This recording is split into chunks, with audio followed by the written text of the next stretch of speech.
চায়নাকে নাম তো শুনেছেন।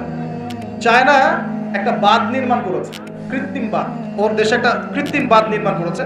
এটা এত শক্তিশালী বাঁধ, ওখানে এত রড সিমেন্ট আর এই ম্যাটেরিয়ালস ইউজ করা হয়েছে, যেটা এই পাকিস্তান, তারপরে ইন্দোনেশিয়া, হ্যাঁ, বাংলাদেশ, এই যে দেশগুলো আছে, এই পুরো দেশটাকে, এই পুরো দেশের একটা বড় অংশকে এই কংক্রিটের নিচে ঢেকে ফেলা সম্ভব। এত বেশি কংক্রিট এখানে ইউজ করা হয়েছে, চায়না ইউজ করেছে, ওরা ইউজ করেছে। এবং বিশাল একটা পানির ফ্লো তারা সৃষ্টি করেছে, কৃত্রিম, এটা কিন্তু ম্যানমেড। তো আমি গতকাল রিসার্চ করতে গিয়ে দেখলাম যে তারা বলছে এই বাঁধটা নির্মাণ করার কারণে পৃথিবীর আহ্নিক গতির মধ্যে একটা পরিবর্তন চলে আসছে।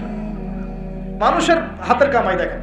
আর এখানে কিন্তু সেটাও বলা হচ্ছে যে পৃথিবীর প্রথম দিনটা হবে 1 বছরের সমান লম্বা। কে জানে, হয়তোবা এমন কিছু হবে মহাবিশ্বে যে পৃথিবীর আহ্নিক গতিটার মধ্যে কোনো পরিবর্তন হবে, ঘূর্ণনে কোনো পরিবর্তন দেখা দিবে হয়তোবা, আল্লাহ ভালো জানে।